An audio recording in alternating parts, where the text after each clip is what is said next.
Hey, Knicks Nation, good weekend. I just got back from New York about an hour or so ago, and I just reviewed the Raptors game from last night.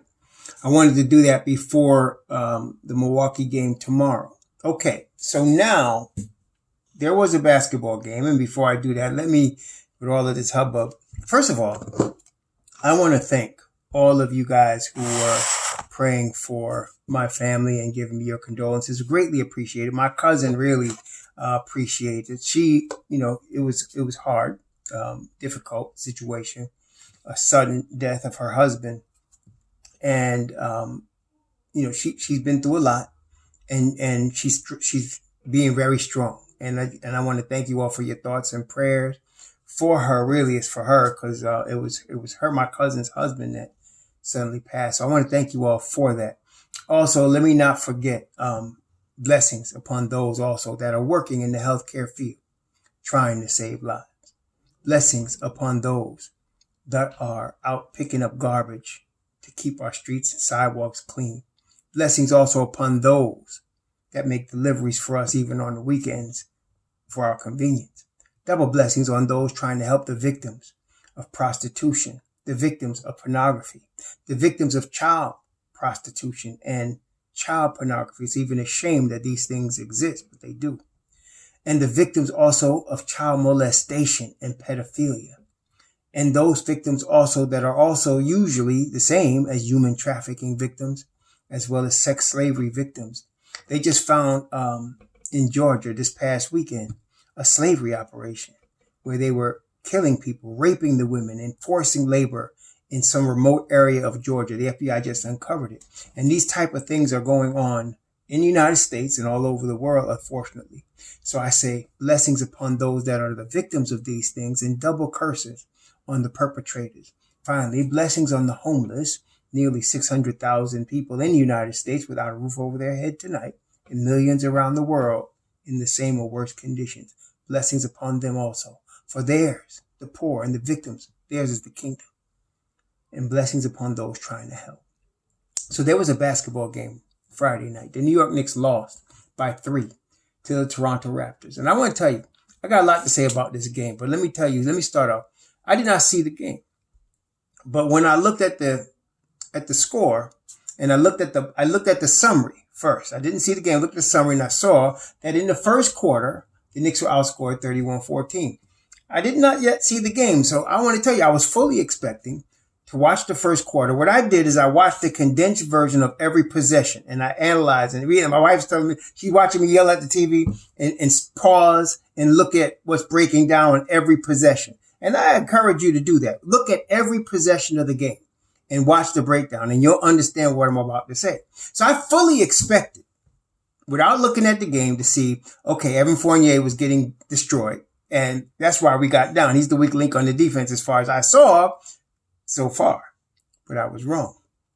The weak link on the defense was Julius Randle this time. Like I said, when Julius is good, he's very good. But when he's bad, he's horrible. And sometimes you'll get the very good and the horrible in the same game. And that was the case against the Raptors. Oftentimes, like if it was anybody else, Tibbs would have pulled him. Like if it was Kevin Knox doing that, you would never see him play again. But Kevin Knox is not getting paid $100 million. Julius Randle is. Okay. So you will see he's standing around, not guarding anybody. And while he's not guarding anybody, the Raptors are scoring. Or he's supposed to stop the forward progress of the basketball. He acts like he's going to do it, and then he just watches as the guy goes by him.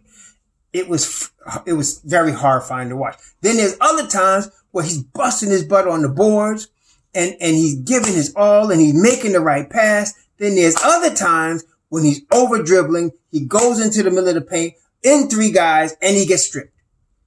All of that is Julius Randle. Now, before you start making judgments, let me just calm you all down for a couple of things. Number one, we started last year, understanding it was the first year of our new culture and our rebuild. We got spoiled, including myself, by the way they played last year and the finish they made the top 4 in the East. I still think the Knicks are a top 6 team in the East, but And I said with top three, actually, I said with a healthy Mitchell Robinson. Now, things have changed a little bit because of how now we're playing Mitch Rob. But this is the thing. Julius Randle, and I've said this before, he's not a number one option. Julius Randle, now you got to look at this in two ways, Knicks Nation. I look at it in two ways like this. RJ Barrett is eventually going to be the man on this team. It's eventually going to be his team. He's 21 right now. Okay? Remember that. In a couple of seasons, this will be his team. As a matter of fact, you're going to start to see more as this year goes on and then next year. And what I mean by that is they got to give him an extension next year. It's time. Okay? He's not going to get a max extension, but he's going to get a healthy extension next year. And that's going to be the start of this transition where it becomes RJ's team. Julius really is a Robin. He's not a Batman. Okay? He really isn't. I think RJ can be a Batman. Some of you don't see that because you don't really see the development because you're too micro-analyzing the poor kid right now. But he really is going to be a Batman eventually. Julius is never going to be a Batman. He's in his prime right now. You see, Julius is 27. He's in his prime. RJ is probably 5 seasons. Think about that. He's 5 seasons from his prime. Okay, you got 5 more years before you see prime RJ. He's getting better and better each year. Okay, he's going to be a better version of Jimmy Butler. I want to just remind you, Jimmy Butler came into the NBA at age 22. He was not 18 when he got drafted. RJ Barrett is still 21. Jimmy Butler wasn't even in the league yet. He's going to be a better version of Jimmy Butler. Okay. Period. Which makes him really good because Jimmy Butler's an all-star. He's an alpha dog type of guy. That's going to be RJ. But right now, really, Julius Randle is just holding that place until RJ is ready. That's what he's doing. So the Knicks have a couple of ways to go. And some of y'all just, the first thing, it just drives me crazy. The first thing y'all think about is how can we get a trade done? It's like y'all, NBA 2K has ruined some of y'all. But in this case, I want to say this. The Knicks have 2 ways to go.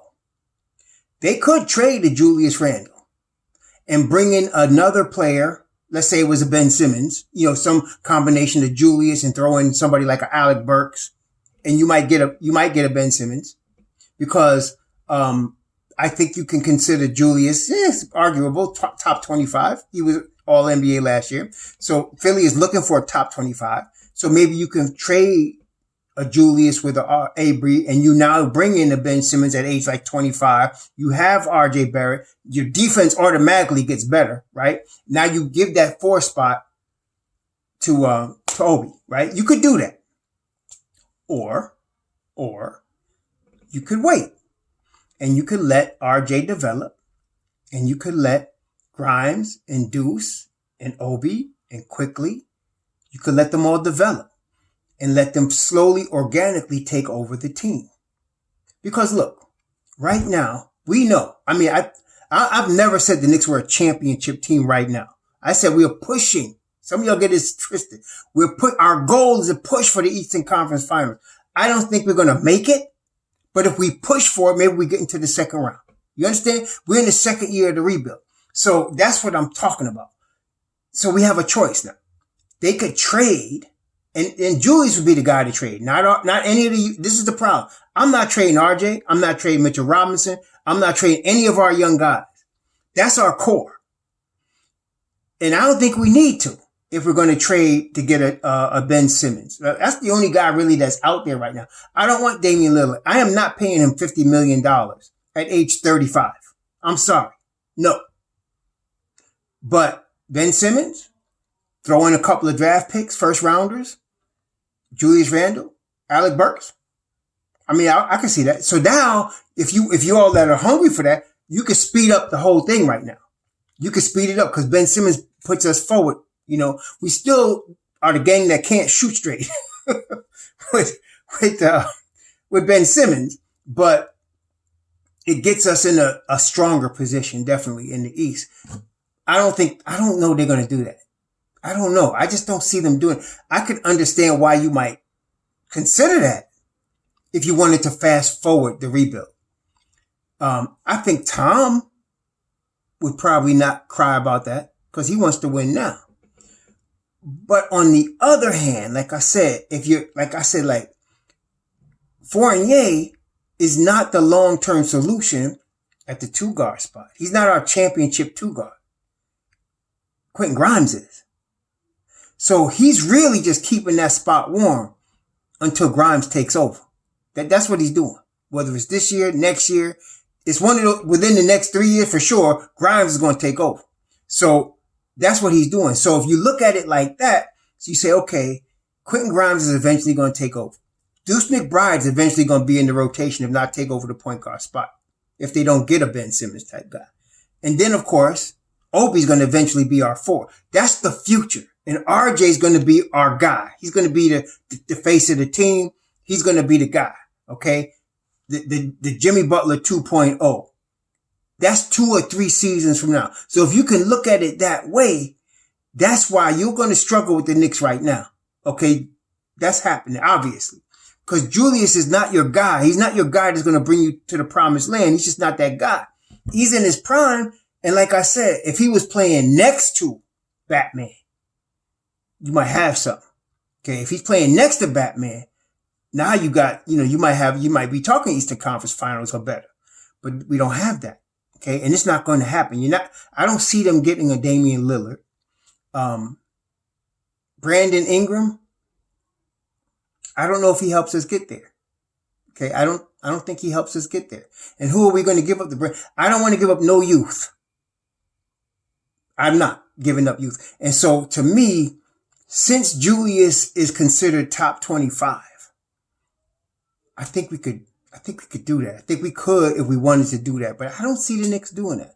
I see them letting this thing play out organically, seeing if another young superstar comes along or if somebody wants to come to the Knicks, and the deal is right. Maybe they do that. But, Miles Turner, he's not Batman. See, that's what I'm saying. Miles Turner is good now, but he's not going to speed up our rebuild. He's not Batman. All right. He's good, but I'm not giving up Mitchell Robinson for him because it's not going to, if it was, like I said, if it was somebody that was all NBA going to push us to that next level, maybe. But I think Miles Turner is good, but he's not Batman. Neither is Sabonis. They're not Batman. Right. So I'm not sure about it. I'm not really all high on the Miles Turner thing. If they get him and they traded Mitchell Robinson, I'm not going to cry about it, but I want to keep our guys. This is the thing. When you have a new culture, you want to keep the guys you draft and you want to show the whole world, and especially the superstar, that you can develop them. Look at Toronto. Why do you think Kawhi chose to go to Toronto? They developed Pascal Siakam. They had Kyle Lowry. They developed Fred VanVleet. They developed OG Anunoby. He saw that they had a crew of guys that he was the missing piece that they had brought along and developed that could play. That's what you want. You don't trade away your young assets. You show guys like Kawhi, like Dame, that you can draft and develop. Your organization is solid and they're just a missing piece to bring us over the top. That's what you want. Okay. So right now, the Knicks are going to grind, and I'm still sticking with the fact that they're going to grind. They're going to get better as the season goes on, but long term, don't get frustrated when you see them lose a close game like this one against Toronto. This is part of the process of development, and we don't have that superstar. He's not on our team right now. In terms, he's on the team, but he's not ready. He's a green little seedling. He's a seedling right now. He's not a tree. Julius is a full grown tree, and the fruit he's giving you is what he's giving you. That's it. Okay. So I want y'all to keep that in mind.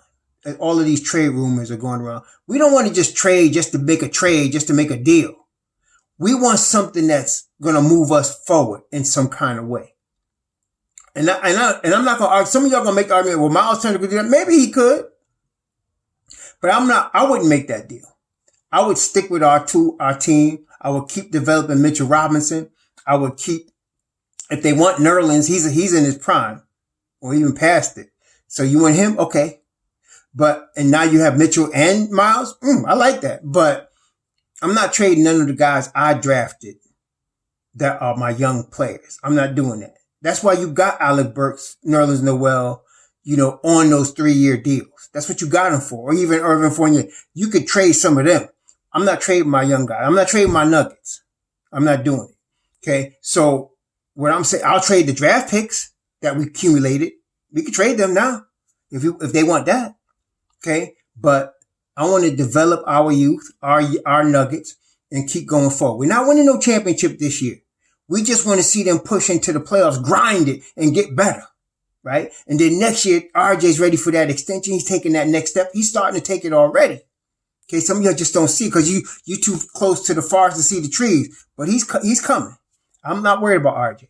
And so we just need to decide which way they're going to go. And that's up to Leon.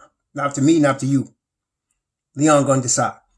We're going to trade him now and give that 4th spot to Obi. Because y'all see Obi playing. Obi playing. Okay? Or we're going to let the natural organic maturation process take place and let them all grow around Randall until it's obvious it's RJ's team. Okay? That's going to happen. It's going to happen. It's going to be obvious. By the time RJ's 23, it's going to be obvious it's his team. Okay? It's going to be obvious.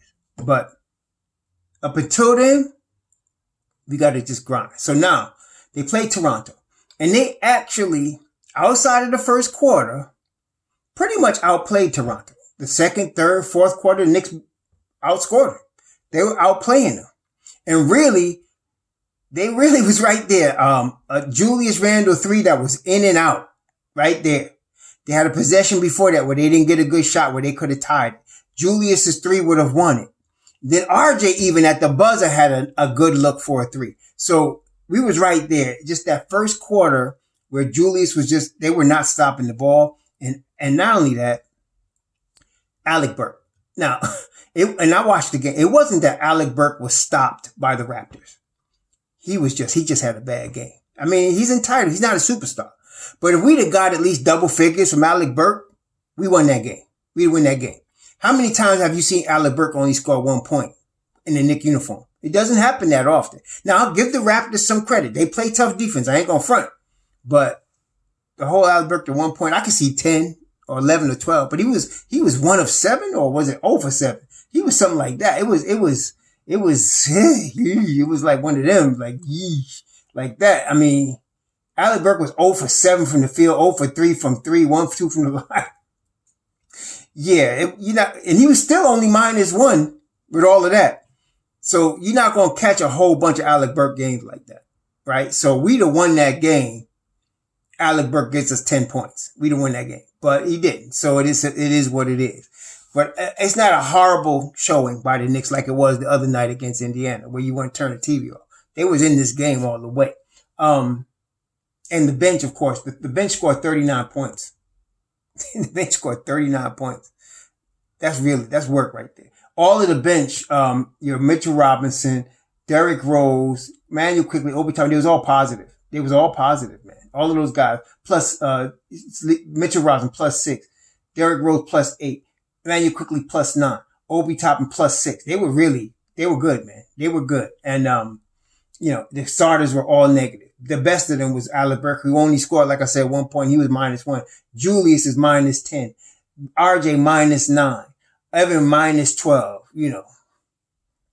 And it's the same thing. It's the defense. I mean, look, it was 87-80. So it's a low scoring game. But that first quarter, they gave up way too many threes. And it was just, straight thing. Horrible rotations. Just really bad. Then all of a sudden they tightened up. But it was really bad rotations, man. Bad rotations. Now, maybe Tom figures they're going to get better at it. He knows better than me. Maybe they will as the season goes on. I know they're going to get better as the season goes on, but that was hard to watch, that first quarter. And that's what really was the game right there. But tomorrow, they got Milwaukee. Okay. This is a loss, man. They playing in the Garden, which they play terrible, right? And now Obi Toppin is in health and safety protocols. Now, the good news if there is, about that, is that he doesn't have to sit 10 days because he's been vaccinated. So apparently he just has to have, I think, 3 negative tests in a row. He could be back by like Tuesday or Wednesday. Okay. So he's in health and safety protocols, but he's going to miss tomorrow's game. I don't know what Tom Thibodeau is going to do. I mean, he played basically the starting 5, and then he played 4 guys. He played a 9-man rotation. Taj Gibson did not play. I'm thinking if Taj is available, he's just going to step in and play with Obi, which we're going to be losing a lot right there. So unless Julius and that first unit decide to actually show up in the first quarter, it may be a tough night, a tough afternoon tomorrow against Giannis and them, because Giannis and them are playing. Those cats are playing some ball, man. Right now they're 17-10. They're 8-2 in their last 10. They're rolling. Giannis and them rolling. Okay. So this is not going to be pretty. We match up well. I've always said we match up well with Milwaukee, though. We do. So, I mean, we're going to see what happens. We match up pretty well with them. We always have, really. And we've had some battles with them. So anything could happen. They are our squad, the Knicks, right? So we're going to root for them to win. But it might be a bad day. We'll have to see what happens. No Obi Toppin. It might be a bad day. And Tom ain't going to be playing Deuce. And he ain't playing Grimes. So you're going to see Taj Gibson. And I don't even know if Taj is hurt or what, because he ain't played in a couple of games. I don't know. Maybe the groin's messing with him. He is 36 after all. So I don't know what's going to happen. I would like to see Grimes and Jericho Sims get some time tomorrow. But hey, that's just me. And I want to see Grimes get them 19 Obi minutes, 19 or 20 Obi minutes. If he could do that, man, we might see this kid throw some threes in there. You know what I mean? So we'll see what happens. But anyway, that's the Toronto game. That's the New York Knicks for 2021, 2022 so far. Don't jump off the bridge. This is where we at. Second year to rebuild, the new culture. We're coming. We're coming. Like I said, they got a decision to make. Are they going to go with Randall going in the future? It ain't like you're going to build around Julius Randle. I mean, he's not a number 1 guy. So I don't know. I mean, I love Julius, but I'm just saying he's not a number 1 guy. So if there's a trade bait, it's him.